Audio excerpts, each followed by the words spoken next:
Jesse, are you ready for rapid fire? I'm more than ready for rapid fire. I've been ready for this show all week. I was ready for the chat to be ready, so I think we got a lot to get into today.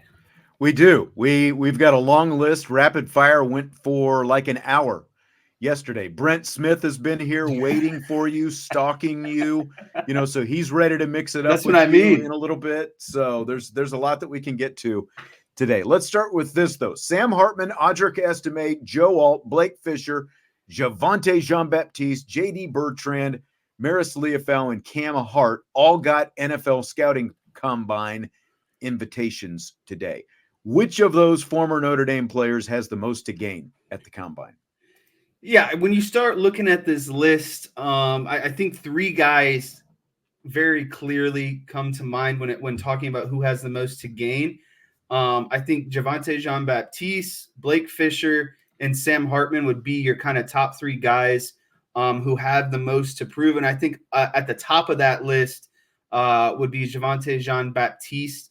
And then second on my list would be more than likely Sam Hartman. And then third on that list would be Blake Fisher. And I think Javontae Jean-Baptiste has the most to prove because I think he had relatively good tape this season. But if you remember last week, we were talking to Ryan about, Javontae Jean-Baptiste's performance at the Senior Bowl. Right. And it felt like it was very underwhelming. And so just kind of hearing that, and a guy who traditionally wasn't an every down defensive lineman until this season, I think he's got the most to prove amongst that group. And he was the most surprising of that group to get an invitation. I didn't know if he would get one. Yeah, I was not sure what it was going to look like in terms of him, Bertrand, or Liufau. And I just don't know.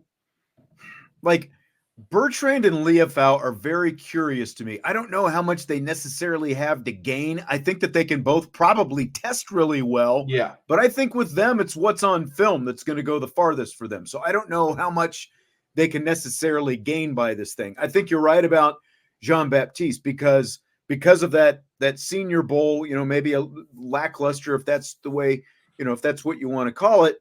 He does have a lot to gain, and I think he's got a big opportunity potentially. Blake Fisher, I was going back and forth a little bit on him, like how much can an offensive lineman really gain? Well, I think too, people are just going to fall in love with his upside still, like his ceiling is there, and he's got a frame that a lot of coaches are going to be googly eye over, right? Like he looks like an NFL offensive lineman. I just don't think he's performed enough to be an NFL lineman. So I think that when you draft someone like Blake Fisher, it's not a project, but I still think it's like a mini project, right? Like he's still got some work to do, but he's got all the tools already there. I think Javontae Jean-Baptiste is much closer to his ceiling than what Blake Fisher is. Yeah, I would agree with that. I would agree. Yeah, there's still a lot more for Blake Fisher to go to. I do agree with that. I think Audric Estime, I have him. Like, I think he has a lot to gain. He could really climb the board. That's what I'm looking at. Like, because he's a running back, because of the position, if he tests well, especially with the speed numbers and shows what kind of hands he has and the agility, I think that he is someone who can potentially, because like a typical running back is going to go third round and later. That's just the way the position is obviously viewed now. But I think Estime, because of, again, like the film that he has, if he can test well and really show out at the combine, he can push himself like potentially into the upper second half of the second round type guy, I think. So I think that he's got a ton to gain. Like he's the one that I put up. Disconnect between the numbers that Audric Estime put on the field and the tape, and then how he was perceived by the national media, because he wasn't even a Doak Walker finalist, right? But he led a lot of the country in many like average yards per rush, touchdowns, yards like per he was up there in a lot of statistical categories, but there's some sort of disconnect between that and how he's being viewed by NFL scouts. And so if he can match what he's done all season at the combine and maybe even be better, then I think his stock can definitely rise. Yeah. As far as Hartman, okay, so here are the quarterbacks who got invited. Jaden Daniels, Sam Hartman, Devin Leary, Drake May, J.J. McCarthy, Joe Milton, Bo Nix, Michael Penix, Michael Pratt, Spencer Rattler, Austin Reed, Keaton Slovis, Jordan Travis, and Caleb Williams, of course, got invited. So I think that's pretty important that Hartman did get invited. I still just don't know how much he can improve his stock for, based on where he's at right now. And again, like we talked last week, the practice versus the actual game in the Senior Bowl, he didn't seem to have, a great Senior Bowl experience all the way around, whether it was practice or the game. So I'm not sure how much upside there is for Sam Hartman still being a 6th-year guy and everything else. With Sam Hartman, it was just important to get that invite because when you look at that list, like if you saw that list at the beginning of the season, right? And like imagine going back August 15th and you look at that list and you say, this is the list of guys who are going to get invited to the combine. Really, the only people that I would scratch my head about are Austin Reed and Keaton Slovis from BYU, right? And so I think Sam Hartman getting that invite and being on that list is a big thing in itself. But I think really, I feel like Sam Hartman would benefit for something like the combine because I think he's a guy who is a quarterback that's driven about, rhythm, timing routes and stuff like that. And so I think that's why true. He struggled in the game itself is because I don't think he had that rhythm and connection with his wide receivers, but that doesn't matter at the combine. I think he's a combine type quarterback, a practice type quarterback who's going to throw a lot of nice balls and test well in combine setting and how that translates over to the game. I'm not sure, but I still think if he can put a show on at the combine, you might get distracted from his actual kind of game performance. I think he'll test well. And I think that he'll also interview very well. Yes. When he sits down with teams, he's going to impress a lot of teams just with his personality, his intelligence, and the whole thing. So I think you're right. Like it is very important just that he got invited and gets to go through this process because I think that up close is going to potentially do, it can do him some good. I guess really, when you look at that list, I think Jaden Daniels, Drake May, Caleb Williams are the guys who stick out. But I think Sam Hartman is he's going to be a lot closer to Bo Nix and Michael Penix than what a lot of people realize. So I think I really think as long as he shrinks that gap between kind of like that middle tier of these quarterbacks, that should be really his objective. Oh, Bryce. I know you can't be serious about this. He said Caleb Williams is going to be 3rd round. Him and Brent Smith must be good friends. Wishful thinking. Very wishful thinking. He might be, he will not only not be 3rd round, he won't even be number 3 pick. So. Sorry, note, Bryce. I realize it's a Notre Dame crowd and, people have their Caleb Williams, opinions, but just don't quite see that happening. Okay, so this is defensive back Jordan Clark. He's the son of ESPN analyst, former NFL player Ryan Clark. Jordan Clark transferred from Arizona State to Notre Dame last month. He's a grad student here now, and he suffered a leg injury in his 2nd game of last season at Arizona State, and he talked about it late last week when we got to speak with him for the first time. So here's what he had to say about that. I had a really bad quad contusion and it swelled up. I had to get 300 cc's of blood drawn out of my leg towards the end of the year. It was a nagging thing for sure. I wasn't really healthy for the majority of the year, but ultimately I feel like if you can play, you should play. And I was able to make it happen, you know what I'm saying? So, yeah, it's not an excuse for anything, but I wasn't healthy the majority of last year. I'm excited to be healthy this year. I love this. This is what I've wanted to do my entire life. And I think having the opportunity to do it, I don't want to waste any games. I don't want to waste any opportunities that I have to go out there and play, especially with my brothers. There were guys on that team that I'm never going to play with again. So if I can't play, I'm always going to play. And I'm going to compete, honestly. I'm delusional. I think that whether I'm 40%, 30%, that I'm going to win. So ultimately, yeah, it was tough being hurt, but it didn't really affect me too much. And I'm trying to remember now, Jesse, because I've heard the different clips a few times. Did he mention the fact that he had blood, withdrawn from that leg? Okay. Yeah. So when you hear all that, what do you think of of Jordan Clark when you hear him talk about all that stuff? Toughness. I mean, that's really the first word that came to mind, and resiliency as well, because I'm going to break it to a lot of people, and I'm sure a lot of people know this. Like, football players are usually hurt the entire season, some sort of injury, some difference sort of between hurt and injured is right. And so there's always stuff that's nagging, and I just think it shows, his toughness, his resiliency, and his overall commitment to kind of the overall bigger picture. He's putting, the team over his own personal, health, success, that sort of stuff, pain. And it shows that his goals, the bigger goal is how he can contribute to the team. It's not all about, himself. So I think when you're talking about Notre Dame and the type of defense that they have, I think he's a perfect fit. No, I absolutely agree. And like, to hear him start talking about that, it's like, oh, I had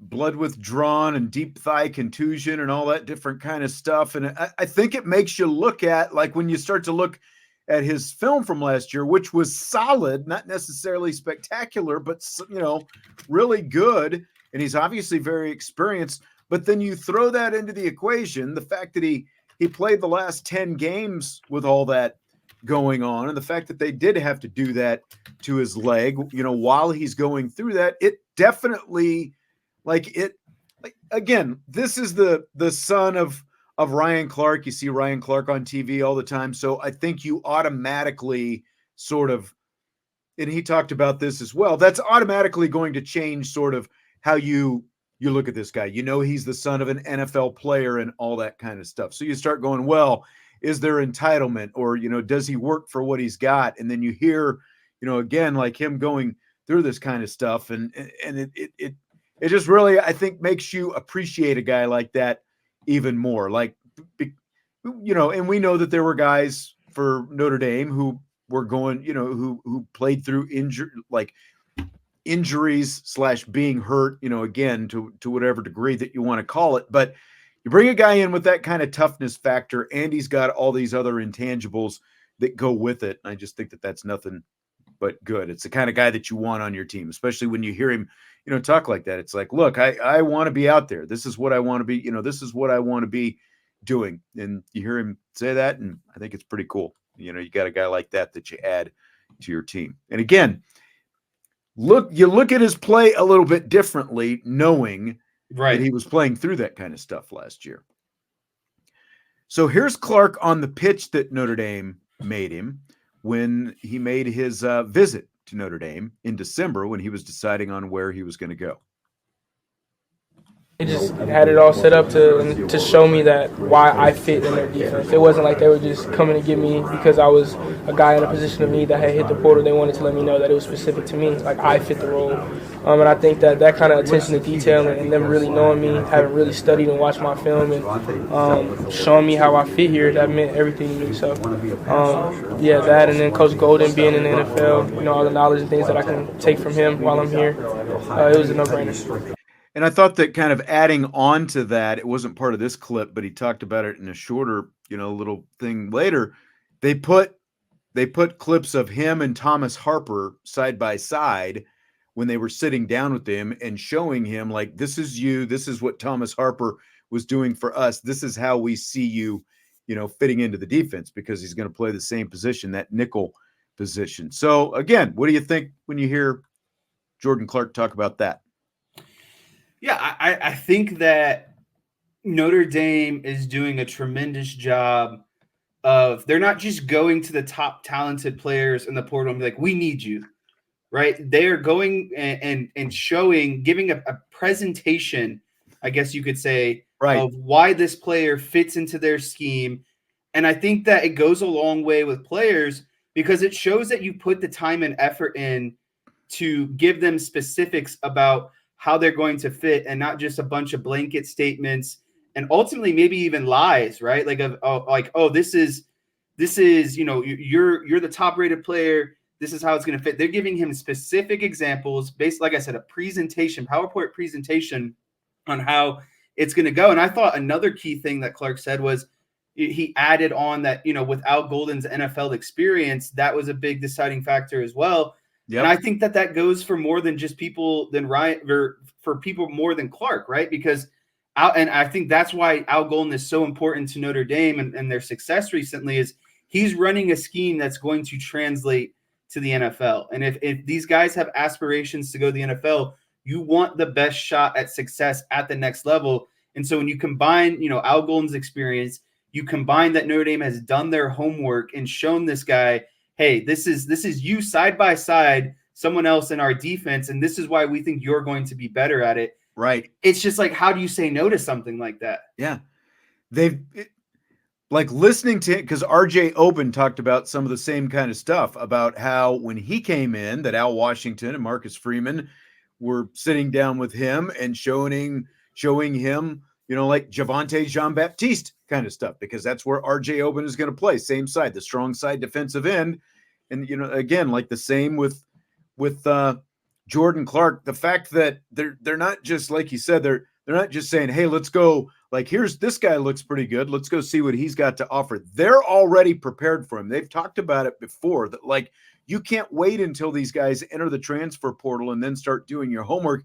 You've got to be up on them right away. So like when you wonder sometimes what some of those analysts are doing, there is probably a list that they have some of these analysts tracking, and as the season goes on, or maybe late in the season, they're starting to look at that and like, okay, these guys could be transfer portal type guys. Let's get some film on these guys and have it ready to go and start looking at them and seeing, do we want this guy or not? They've obviously done a lot of homework on very specific guys, and I think that work is paid off for them. It paid off last year, and when you look at these kind of guys this year, because again, they're addressing specific needs. It's not like they're using the transfer portal as a roster overhaul. Right. They're not just going to the portal and saying, we need a wide receiver. Give us the biggest name wide receiver out there. They have preparation, they have notes, and they're finding the guy that fits the mold to how their defense is going to be best executed. Right. Tommy asked this earlier. I didn't get to this when Ryan was still here. This has been the craziest offseason since blank, he asks. Do you think, I actually think that last offseason was crazier than this offseason, with all the stuff with Tommy Reese leaving all of a sudden. Hartman. And like Hartman coming in, and I guess my argument would that happened with Ludwig and all that stuff. So like my argument would be quarterback again this year. So Leonard and Hartman kind of cancel each other. Yeah. Offensive coordinator again, because Tommy Reese left unexpectedly. And I would say that, what's his name? I don't know why I can't think of the guy that just left for Troy. Jared Parker. Jared Parker left unexpectedly, right? Like no one expected him to leave after 1 year for a head coaching job. So those two cancel each other out. And then the thing that's like the tipping of the scale. Tommy said his question wasn't Notre Dame based. Oh, but okay. I just assumed that it was, but go ahead. What were you going to say? The tipping what? If we're looking at this Notre Dame specific, the tipping point on the scale for me is like, when's the last time Notre Dame had to fire a coach in the manner that they kind of had to fire Stuckey? Right. And so that's kind of the tipping point for me of why it might've been crazier, is because you saw a lot of parallels again between Leonard and Hartman and the offensive coordinator situation. But I can't remember a time Notre Dame had to I don't know. It's been a long day. It's blatantly had to fire a coach like that, right? And so I don't like, that's not good look on Notre Dame. And I can't remember there's been a moment like that where a coach had to be ultimately dismissed, right, for such a lack of performance and a lack of relationships with players and stuff. And when you hear that, like us as a fan base, we were just like, really? Like that's so toxic, right? And so I guess I hadn't seen kind of like that toxicity around Notre Dame football so much. And like, and to the point where like Marcus Freeman got vocal with him in a public setting where a lot of people heard too. So like that was what would make this season a little bit crazier for me. And then all of the wide receivers, following after that, essentially deciding to leave. Yeah. I think if you open it up to more nationally, and I agree with what you're saying on Chancey Stuckey, that is a very unique situation, obviously. So that, that was a little bit crazy. But like when you look at the fact that two of the best coaches of all time, one in the NFL and one in college football, Bill Belichick and Nick Saban, both gone at the same time, in the same offseason, basically within just freaking days of each other, that alters things. And then you look at the ripple effect that's had. Jim Harbaugh going back to the NFL, Caleb DeBoer leaving a team that played for a national championship to go take over at Alabama, and just all these other things that have, the trickle down effect that all of these things have had. I think if you start with Saban and Belichick, it's definitely been a crazy offseason. And like, I don't think that we ever would have thought that we would have seen that going on at the same time. So with the Chiefs and Patrick Mahomes winning 3 of the last 5 Super Bowls, do you now buy or sell them as the NFL's new villains? I have 2 answers for this question. In terms of winning and success, I do think you have to buy them as the villains, right? Like this is a dynasty at this point. And the scariest part about this dynasty is that the last 2 years were supposed to be reload years for the Chiefs, specifically this last season, right? Like this year was supposed to be kind of like, all right, let's rebuild and get some depth back at, some critical roster spots, etc. Well, Patrick Mahomes and Andy Reid still won the Super Bowl, right? And everyone was like, oh, well, they got rid of Tyreek Hill. What can they really do? Well, they have 2 Super Bowls ever since getting rid of Tyreek Hill. And so, like, this season, they got it done with an old tight end and a rookie wide receiver and Patrick Mahomes, essentially. And, of course, an incredible defense. I don't personally see them as villains, though, because, like, Patrick Mahomes and Andy Reid, like, I can't look at them and be like, I hate you guys, I have respect for them more than I have villainous, thoughts about them. When I look at the alternatives, like, even though I'm not a Chiefs fan because of where I'm from and everything else, I would still rather see, like, if I have to see a team win a whole bunch of games and win a bunch of championships, and because of who that, those 2 guys you just mentioned, Mahomes and Reid, I would definitely rather see them than a lot of other teams. But, like, even like back in the early Patriots days when they won their back-to-back Super Bowls and, everything else, I never really despised, either Tom Brady or Belichick or the Patriots. It's a lot of what you're talking about, respected it. Now, where things started to turn a little bit, obviously, was when you started to hear about Spygate and, just like Belichick's personality and all that stuff. But like the Brady stuff, I still,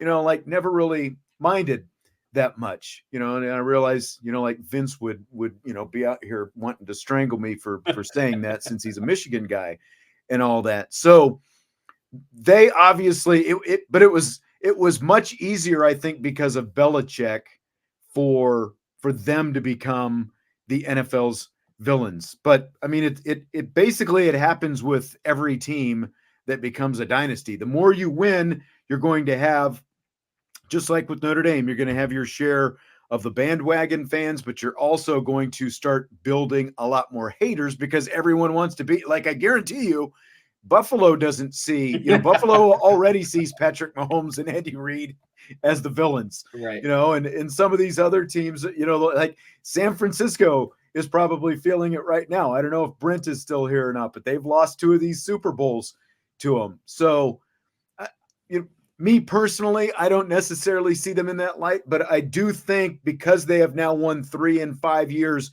and Patrick Mahomes is so young, and the odds are that they're just going to keep on winning despite the fact that there are so many other good young quarterbacks in the NFL. It's only natural that they're going to, for whatever people don't already consider them the villains, a lot more people are going to see them in that light now going forward. I agree. And I think a question came up in the chat that I'm curious to see your response on. The context is off, but did you have a problem with Kelsey and Andy Reid's moment on the sideline during the game, like a lot of people did? No, I thought it was blown way out of proportion. I think you have a player. Now, did it look probably worse than it was? Yeah, but I mean, Kelsey basically wanted to be on the field, and he was pissed that he wasn't on the field. Yeah, that's what it came down to. Is he's so ultra competitive, and he had basically zero receptions and 0 yards in the first half. He was just letting his coach know that I want to contribute. This is the Super Bowl. I'm our best offensive weapon, right? And I just think that. And the guy that Andy off the guy that the tight end who was on the field instead of him was supposed to block is the guy who made the play on the Pacheco fumble, right? And he's not happy about it. And he's like, he's literally the best tight end in the game. So I had no problem with it. Now, honestly, to me, he's the greatest tight end of all time because he just what he's done in the playoffs with Patrick Mahomes, they've surpassed all of Gronk's and Brady's records. I hold Kelsey up there as just as important of a guy as Patrick Mahomes in terms of their playoff success. Right. And it's just the competitor coming out of him on the sideline. I think they have enough respect. It goes back to the Jordan Clark stuff that we were talking, and it's not like, we don't know if Jordan Clark is going to blow up and stuff, but he's talking about playing through injuries, stuff that Kelsey has done, stuff that Mahomes has done.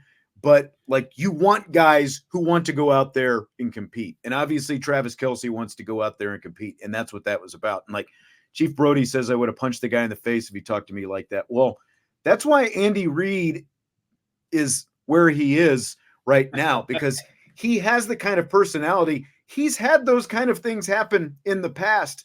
He knows the guys that he's got in his team. He has, there's a different relationship that he and Travis Kelce has. He knows Travis Kelce. They've got the kind of relationship that, Travis Kelce can get pissed like that. And look, it's the NFL. It's not college, These are all grown men. Yeah, that's right. So, yeah. Reid did have T.O. He had him for a couple of years, but he had him. So we're going to talk about Kelce more here in just a little bit. TD4ND. So I'm separating Travis Kelce, the player and the competitor, from some of the other stuff. So just know that as we'll have that come up here in a little bit. But on the Andy Reid subject, 258 career wins. He's 44 behind Bill Belichick, who is 26 wins behind Don Shula for the most wins in NFL history. Scale of 1 to 10, what chance do you give Reid to have more wins than Belichick when their careers are over? Yeah, so let's start doing a little bit of math here, right? So he's 44 behind Belichick, who's 26 behind Shula. You combine those two numbers together, that's about 70 more wins. And that's assuming, Bill Belichick has basically said that that's kind of his last milestone, right? So he wants to pass Shula. I don't see him hanging around much longer after that type situation. So the question is he going to get a job next year, right, to have a chance to? So let's add, of that 70, let's add 10 more games, say 80 games that Reid has to win, overall to catch him. So 80 divided by 17 is basically 5 seasons. And that's assuming that they go undefeated every season. So do I think Andy Reid has 5 to 10 years left in the tank? I do, because he's going to ride it out with Patrick Mahomes. Those two are going to ride that thing out in Kansas City as long as possible. And they keep having success, which I think that they will. I think it's going to get really close down to the end. And I think Andy Reid himself might hang around a little bit if he's close to the line of, Belichick or Shula, whoever it ends up being. Well, and he's going to gain a year on Belichick, because Belichick's not going to be coaching this year. So Reid is averaging around 12 wins in the regular season alone, and postseason wins count for this total as well. So you add another at least 2 to 3, depending on how far they go. 12 times 4 is 48, 14 times 4 is 56. And again, we're talking about catching Belichick. He's only 44 wins behind him. I'm putting this at a solid 9, because, Reid is also 7 years younger than Belichick. And what does Andy Reid have? You just said it. He's got Patrick Mahomes. Why would you, and Mahomes is only 28 years old, why would you walk away from that? His coaching career began in 1982 when Joe Montana wasn't even considered the GOAT, at that point. So we're talking about 3 to 4 goats ago, right? Like Bart Starr and Johnny Unitas were probably considered the best quarterbacks of all time at that point when Andy Reid's coaching career began. So he's been doing this forever. If you've been doing this that long, why would you quit when you have Patrick Mahomes to attach yourself to? Because that's the thing too, is even if Belichick does get back in, which I think is really 50-50 at best right now, based on all the things you hear about how those interviews went. Like, some of the concerns that people had were, one, he wanted too much control, and two, the way he handled the quarterback situation post Brady, and how he handled the draft post Brady. Like, there's a lot of questions just in terms of, well, this guy wants all this control and player, draft and all this different stuff. How much can we actually trust him based on how things went in New England? So I give Andy Reid, like, don't you think Andy Reid has at least 7 more years? Probably in him? I think Andy Reid, I think his retirement is between like 72 and 75. He will definitely get into his 70s as a head coach. And, a lot of people are in here saying, Andy Reid's success is tied directly to Patrick Mahomes. I disagree with that. He had a lot of success before getting with the Chiefs. He just didn't have the quarterback to put him over the top, right? Like, that's Donovan McNabb was good, but he is not Patrick Mahomes. Right. Good. Like, you got to remember, it wasn't because they had bad teams. They went to 4 straight NFC championship games and a Super Bowl, and then another NFC championship game a couple years later. So it wasn't, it was like he was just the guy who's kind of like where Kyle Shanahan is right now. He was much younger in his career still. He didn't have Patrick Mahomes, I think, is the biggest thing, but he was also, like some of the things that were kind of dogging him early in his Chiefs career was like, clock management, game management type stuff. He hadn't quite got over that hump, but I think, we've seen having someone who is at the very least in the conversation already at 28 years old for the best quarterback in NFL history, that can cover up some of those other mistakes, right? And to me, that's the biggest difference, because he's also got a better defense right now. He had good defenses in Philly, but he doesn't have what he had right now. I do agree. And, I found something from about a year and a half ago, so it doesn't account for this season. Don Shula, 9.94 wins per season. George Halas, 7.95. Bill Belichick, 6.3. Tom Landry, 8.62. Andy Reid, 10.13. He's got more wins per season than any of those guys, right? So he's winning. It's just Patrick Mahomes has really put him right over the top.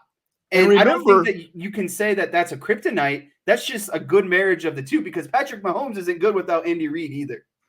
No, that's absolutely right. And I, like in that interview that I was talking about that he did on McAfee today, Mahomes, they asked him, why do you think that this marriage between you two guys is, has worked out for both of you so well? And Mahomes said, because Andy Reid lets me be me. And if you take that back to that Travis Kelce conversation, that's why Travis Kelce can get away with that, because Andy Reid, his ego isn't such, that he feels like he's being disrespected in the middle of the Super Bowl because a guy, is barking at him because he wants to be on the field. Andy Reid lets his players be themselves, and that's such a big part of it as well. And Mahomes said that if he would have gone to another team, that the odds are that there were a lot of coaches who were going to want to put him into a box and be a certain specific kind of way. Yeah, like whatever their system is, because, the coaches with their systems, and that whole thing. But that's not Andy Reid. He lets the players be who they are. And that's,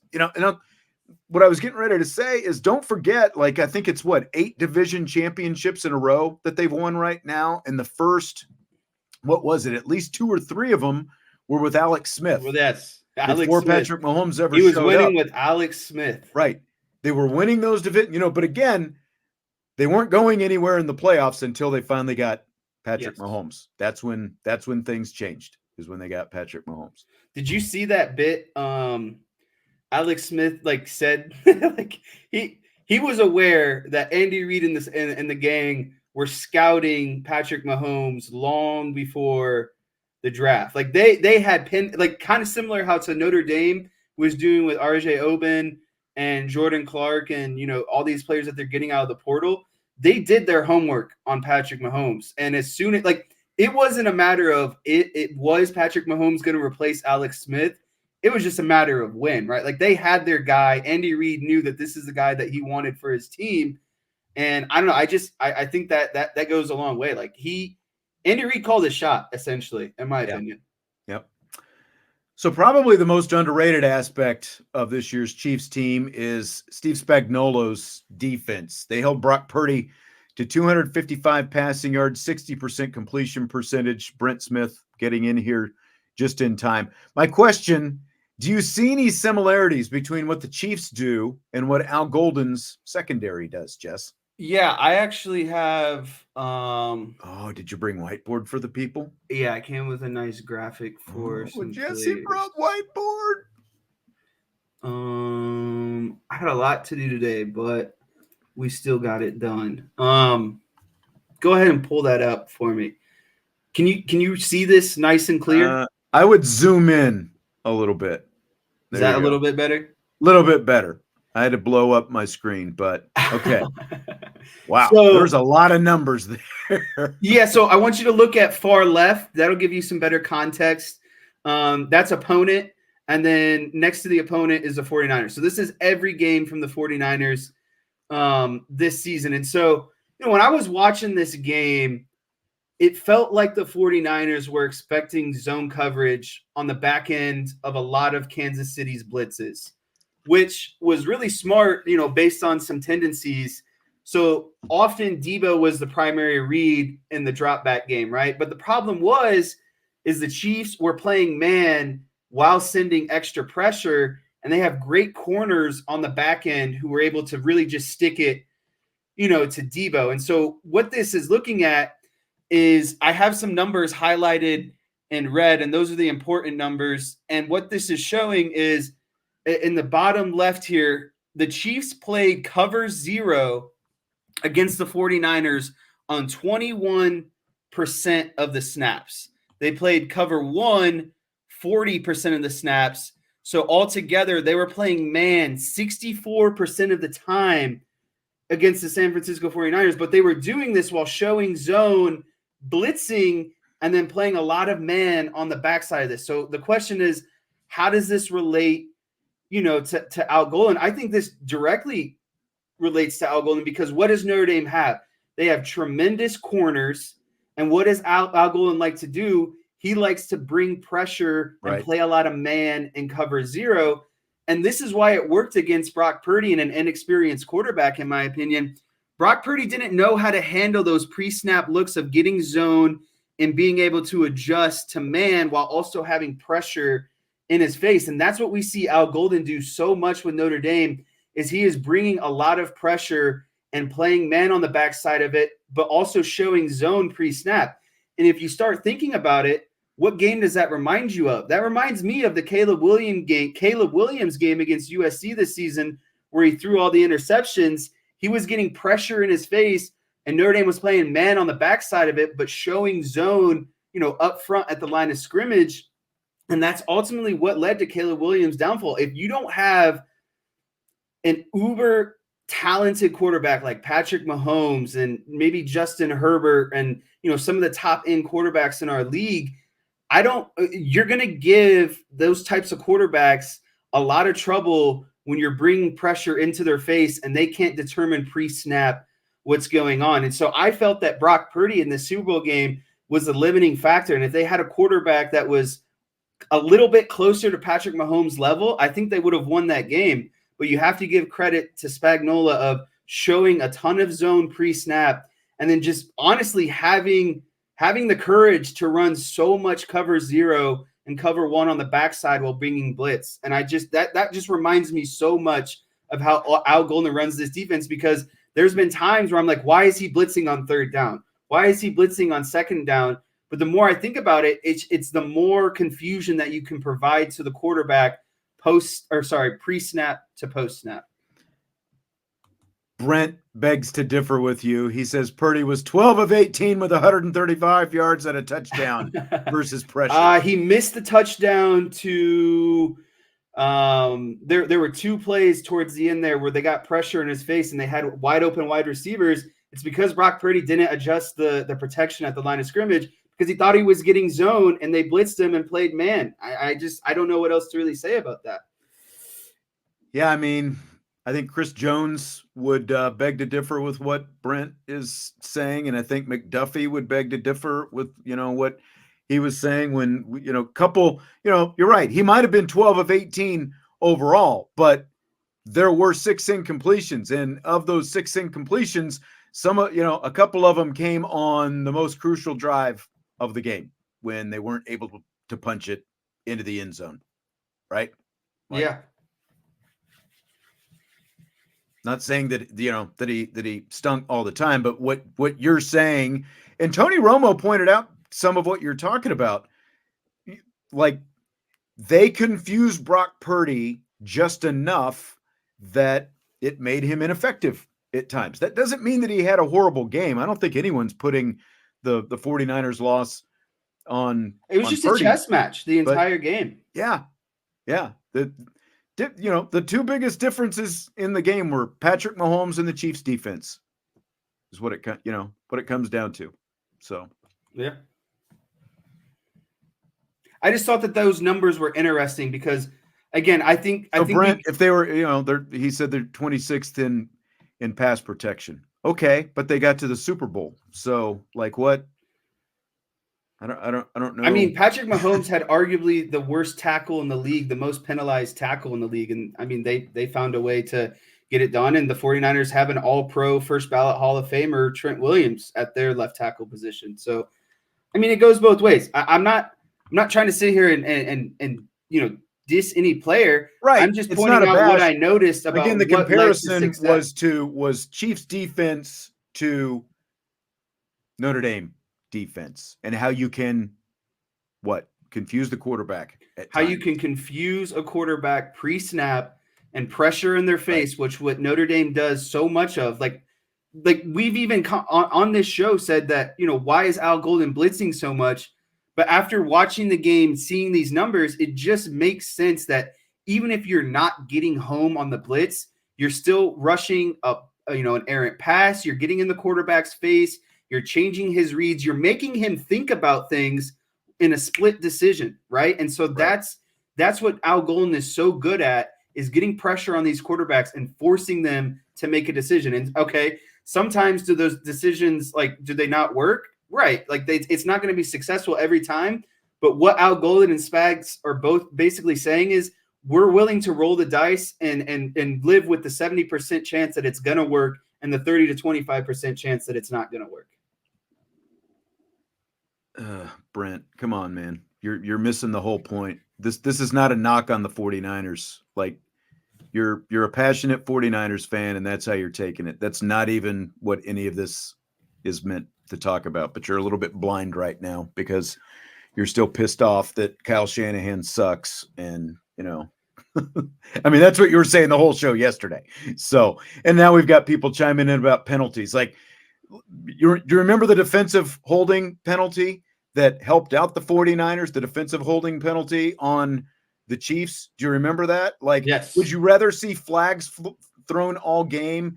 And you remember a year ago when all anybody was talking about the day after the Super Bowl was the penalty. Should it have been a penalty? Do you throw the flag in that situation and all that garbage? Would you rather have that than, what we saw, how the game was officiated? I thought the game was officiated pretty well. There's holding on every play, and whether or not you want to call it is the only question. Like, so don't give me this garbage about the Super Bowl was decided because the referees didn't throw enough flags. I don't want to hear that crap. It was a well-played Super Bowl. That's I thought it was great. And I thought the play that ultimately won the game, not won the game, but really swayed the game, is that double corner blitz on 3rd and 4, and Purdy threw it right into the blitzer and they knocked it down and had to settle for the field goal in overtime. That won the game for them. Spagnuolo bringing that double corner blitz won the game for them. And that's all I was trying to get at, is he dialed up pressures when it mattered most, and it was successful. And I feel like that's how Al Golden runs his defenses. He's willing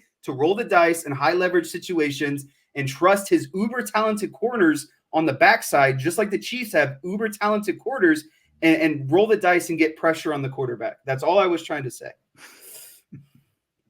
Turn the page, fill in the blank. It's blank that the Super Bowl broke an all-time viewership record for any broadcast in the United States with 123.4 million viewers. It's not a surprise that the Super Bowl broke again, Josh, you want to say that the NFL had a hand in the Chiefs winning when they threw a defensive holding penalty on the Chiefs in a crucial situation that helped the 49ers, but the 49ers couldn't capitalize on it. But you want to blame the NFL. Okay, cool. Next conspiracy theory. Go ahead, just viewership. I was not surprised by the viewership in Super Bowl 58. In our rapid fire show leading up to the Super Bowl, I thought that we were going to get, I think the number I threw out there was like 120 million, and it exceeded it. We got 123 million. And I'm not surprised because it involves the Chiefs and it involves all of Taylor Swift's fans as well. And so when you combine the two, you're going to break a record. And, you know, whether the people want to complain about Taylor Swift or not, it worked. It made money for the NFL. And that's ultimately what it comes down to.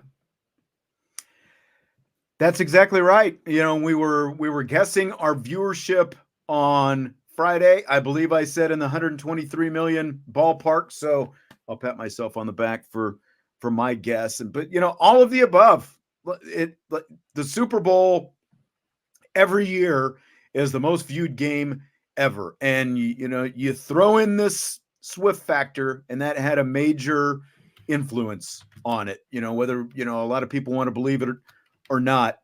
And like Vince was sitting here saying yesterday, his young daughters wanted to watch the Super Bowl because they wanted to see Taylor Swift, you know, and so that had a big impact on it. It helps that it was a good game. It helps that you've got one of the most popular and best players in the NFL right now against a franchise, you know, that's it developed a lot of its, you know, its own national following back in the 80s, you know, with the success of Joe Montana and all that. So I think it was you know, kind of a perfect storm. And I'm not surprised that it set the record.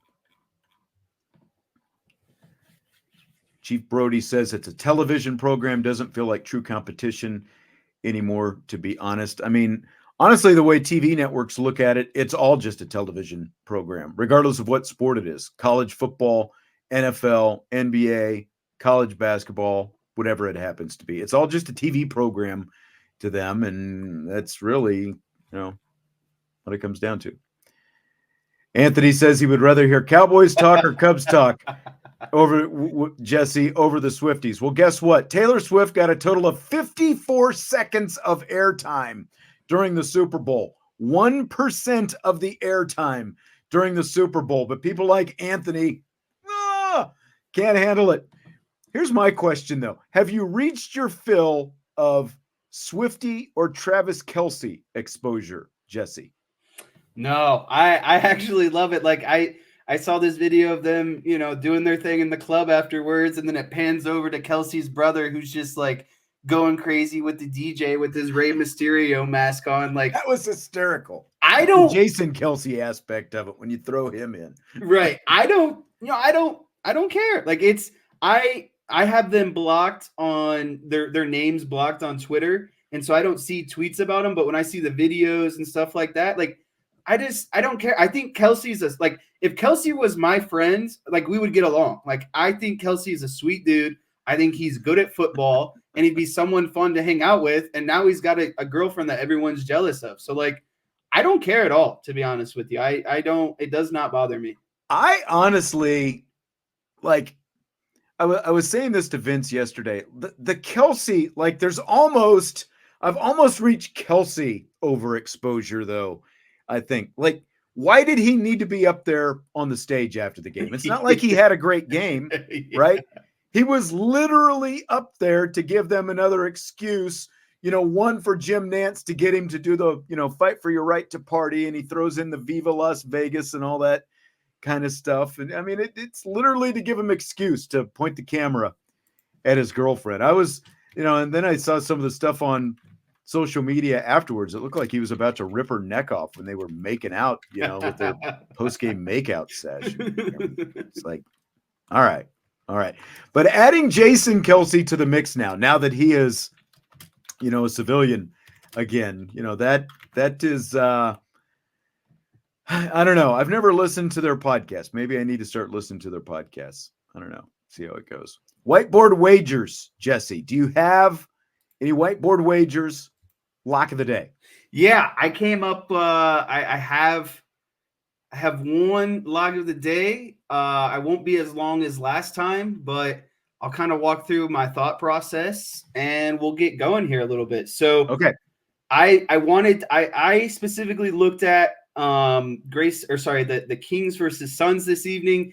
Two teams with identical records, two teams who have played each other 3 times. So this is their 4th time this season. And then I just started looking, shopping at some lines, and I really liked Grayson Allen's over 1.5 threes made. And I'll tell you why. I have this cool app that basically shows you these stats I'm looking at right now. So the line right now for Grayson Allen is minus 180. In his last 25 games, he's hit this line 19 of 25 times, implying that the bet should be minus 316. So a bet that's minus 180, and in his last 25, they're saying the odds should be minus 316. That automatically raises my eyebrow in terms of value. Then you start looking at the last 10 games. He's hit it 6 of 10. And in his last 5 games, he's hit it 3 of 5. Okay, so now we're looking at, Grayson Allen by itself, minus 186, $50 would only win you, just about $26. That's not enough really for me. So I start looking at, what can I do to boost this odds a little bit? How can I get this closer to minus 100? And then I started looking at Giannis's points. In his last 25 games, I picked his alt line of 25 points. He's hit that in 21 of 25. In his last 10, he's hit that 7 of 10. In his last 5, he's hit that 3 of 5. So, again, looking at Grayson Allen's threes, this is kind of a type up or a summary of why I liked it. 4th matchup of the season. In his last 25 and his last 10 and 5, these are kind of the odds implying what it would be. But the most important stat to me is they've played each other. In his games against the Kings this season, he's 3 of 6 from 3 on the, back in December. He was 9 of 14 against them just about a month ago. He's hit this line in 6 straight against the Kings, and he shoots 53% from 3 at home. That's a pretty big number. And I think the line that stuck out to me the most is the Kings are the worst team in the league at guarding the 3. They allow opposing teams to shoot just about 40% for, from 3 for opposing teams. So, you pair this with Giannis at 25 points, you get a nice little 2-leg parlay at minus 102. And that's what I did this evening. I really like Grayson Allen's threes just because the Kings play a fast tempo and they're one of the worst teams at guarding the 3 this season. So your parlay is Grayson Allen over 1.5 3-pointers and Giannis Antetokounmpo to score 25 plus points.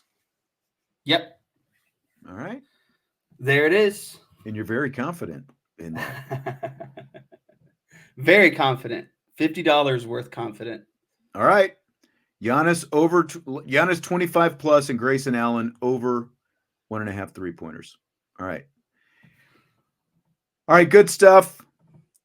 But Brent is still going. Brent is still going. Brent, you're gonna have to vent by yourself because we're gonna wrap things up right now. I think that we just need to let you two go back and forth. We can have our own show. Literally butt heads. Brent Smith, you brought up a really good question here. I'd like to get into the chat. He said, okay, who's winning a Super Bowl first, the 49ers or the Cowboys? It's really funny because the Cowboys have a most recent Super Bowl, but the 49ers have had the torture of so many Super Bowl appearances, NFC Championship appearances. I don't feel bad. Y'all have not won a Super Bowl sooner than the Cowboys have, yet you keep getting second place every year. So I don't know which is worse. And I don't know how that even became the question. Like Jesse's whole point was looking at things that Spagnuolo's defense does that is similar to concepts that Al Golden has. And Brent turned that into, well, the offensive line stinks and Brock Purdy is better than you think. And the damn game went to overtime. It went down to the wire. It basically was a tie. Right. Like, okay. Someone had to win. Great. You've made all these points. What does that have to do with who's going to win a Super Bowl first, the 49ers, the Cowboys? Like, Jesse brings up a good point. As of right now, the Cowboys still have the more recent Super Bowl. Even though you've been to 3 Super Bowls, you've lost. Like, just keep if I were going to bet, though, I would bet on the 49ers, even though that has nothing to do with the question or the topic that we were talking about. You're just very hurt by the fact that the 49ers lost. I get that. Like, I am still not completely over the way the Cowboys just got their butts rolled by the Green Bay Packers in a home game. I'm not. So I get the fact that you're hurt by this, Brent, because it's 2 days after the Super Bowl. Your team lost again. Brent. So just I gave you my condolences yesterday. Like, you I feel sorry for because you're a fan and you're mad that your team lost, but I'm not sorry that the 49ers lost. That's the part. If this was anyone but the 49ers, I'd let it be able to just roll off, but it's the 49ers. I appreciate your fandom. You and I are the same person. I blindly defend a lot of Cowboy players. Brent Probably says a little he missed bit 30 minutes, so I guess he's commenting on stuff that we talked about 30 minutes ago. I don't know. I don't know where it's like we're in the twilight zone. We're communicating on different time planes right now. Have a great night. Enjoy your Valentine's Day since we won't be here tomorrow, and we will talk to you later in the week, though. Brent, if you really need to, keep venting with your 49ers stuff, I guess we'll be here. But otherwise, have a great one, everybody, and we will talk to you later on IB Nation Sports Talk.